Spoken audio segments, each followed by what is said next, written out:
Alright, so before you try to squat with any type of load on your back, you need a solid setup and walkout. This is really the step where things fall apart for lots of people. You want your setup from where you take the bar out of the pins, where you step to be exactly the same every time, and you want it to be efficient and safe. So I'm going to demo this with more of a high bar position. I want to have my hands pretty close to my shoulders as much as my mobility will allow. I'm placing the bar on the middle of my upper traps, not higher on my neck. As I step under, I want my feet to be directly under the bar. If I get underneath and my feet are back here, it's going to be very unsafe as I try to lift the bar off with my back. I want my feet to be directly under the bar. I may even bring my knees forward to lift it straight up.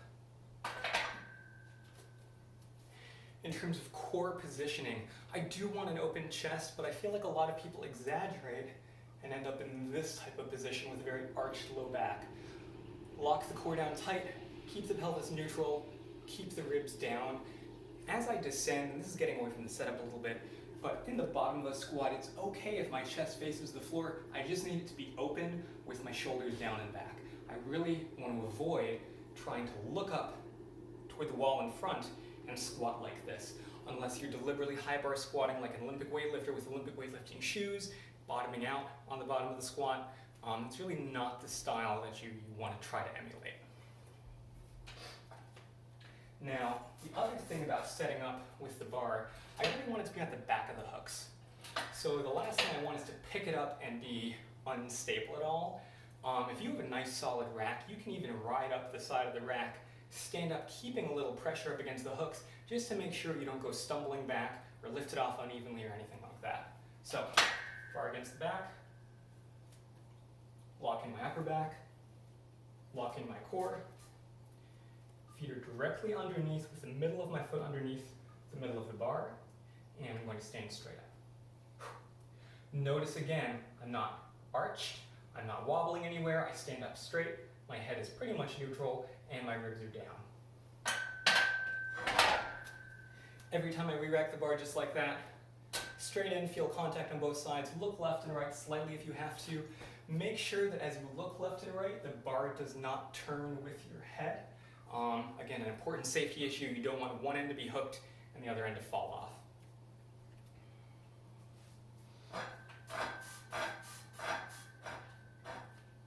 Now, in terms of stepping back, minimal steps are ideal. I'm going to adjust the camera a little bit for this part, so you can see my feet. I think it's really common to see people kind of walk out, they kind of look at their feet, and kind of set up their heads positions all over the place. They're shifting side to side. Maybe one foot's a little more turned out. They got to fix that. And not only does that waste energy, that's unsafe, right? The more time you're just kind of meandering under the bar without purpose or intent or, knowing what the next step of your form is, the less safe it is, really. So I teach a 3-step walkout. My boss and coach, Danny, I think even teaches a 2-step walkout. I don't prefer that because the width of the step and how far you need to move laterally is a little bit too great for my taste.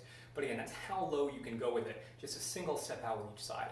So with the 3-step walkout, I'm going to step back with one foot. Whichever foot's more comfortable, you need to step straight back with.